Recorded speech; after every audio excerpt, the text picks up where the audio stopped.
안녕하세요. 책과 생각의 생각입니다. 오늘 제가 가져온 책은 도로시 세이어즈의 탐정은 어떻게 진화했는가인데요.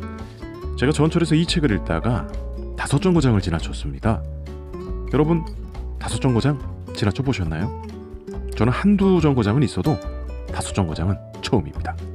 오늘 이 책 얘기해 볼게요.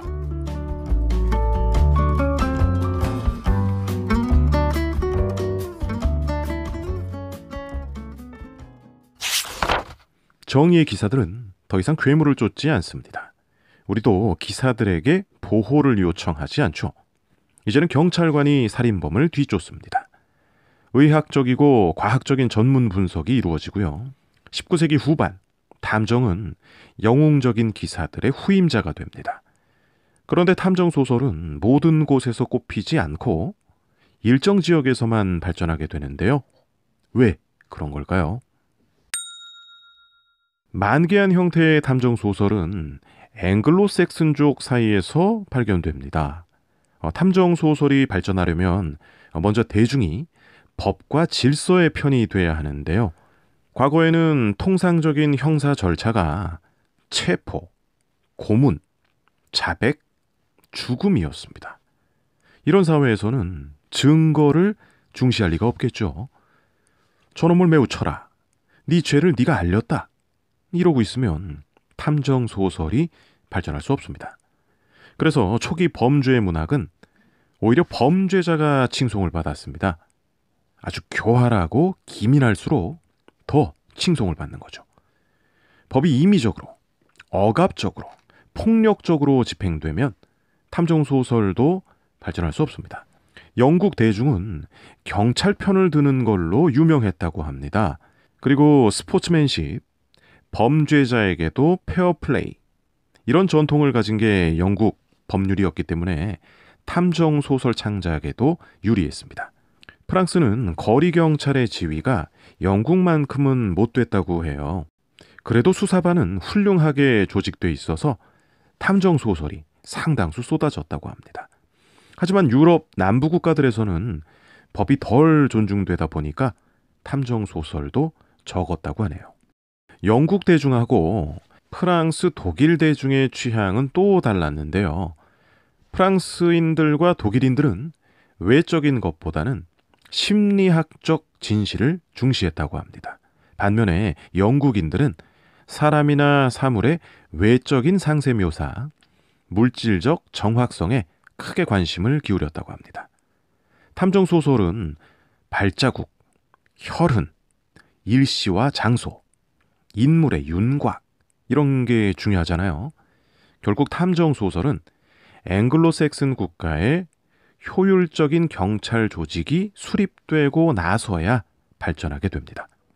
제가 도입부에 말씀드렸던 과학의 발전도 한 몫을 하게 됐고요. 여러분은 탐정 소설을 어떤 재미로 보시나요? 누가 범인인지를 추리하고 맞히는 재미로 보시나요? 만약 그렇다면 셜록 홈즈와 비교할 때 또는 왓슨과 비교할 때 여러분의 추리 수준은 어느 정도이신가요?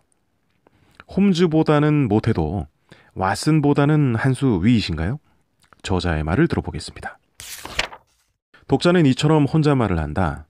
보통 독자라면 왓슨 이상 꿰뚫어 보지 못하겠지. 하지만 이 작가는 날 몰라봤는걸? 내가 한 수 위라고. 하지만 이는 독자의 환상일 뿐이다. 독자의 비위를 맞추어 원만한 관계를 만들기 위한 작가의 장치이기 때문이다.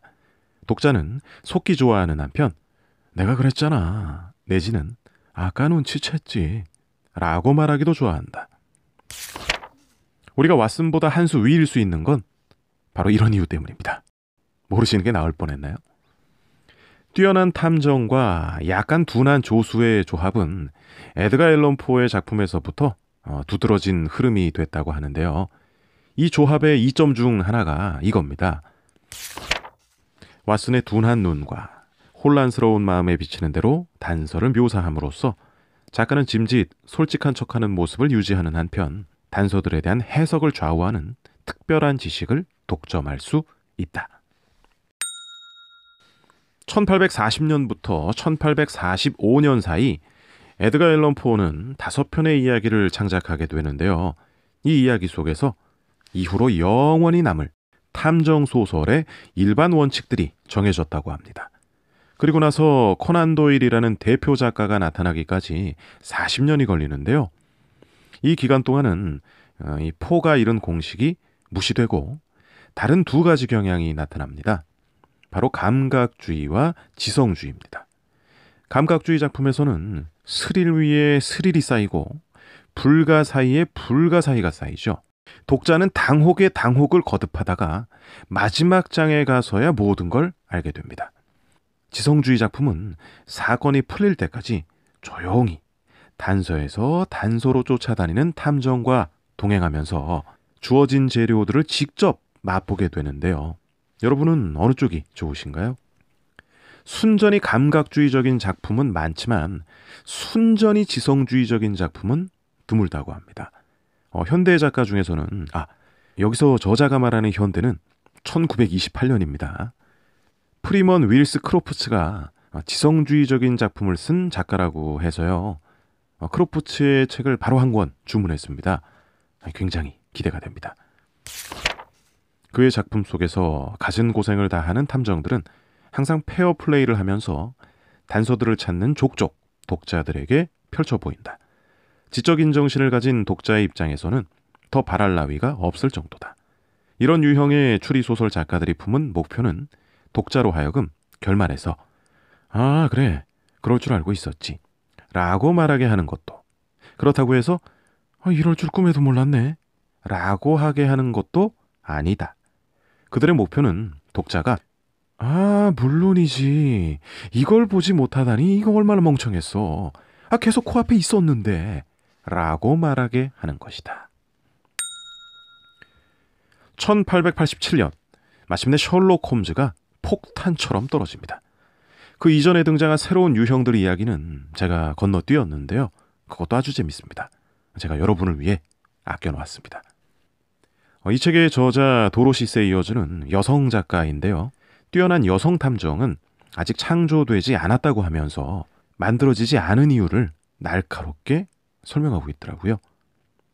홈즈가 엄청난 찬사를 받은 이유, 홈즈를 폭발시킨 그 요소들이 뭔지, 그리고 홈즈 이후의 독자들은 어떻게 변했는지, 현대 추리소설 작가들은 어떤 요구를 받고 있고 어떤 고민을 하고 있는지, 현대 독자들이 추리소설을 재미있게 읽는 방법은 뭔지, 이 흥미로운 이야기들은 독자분들을 위해서 제가 남겨놓았습니다.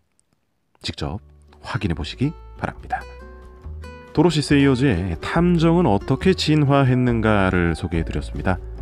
저는 다음 시간에 또 다른 책을 가지고 돌아올게요. 시청해주셔서 감사합니다.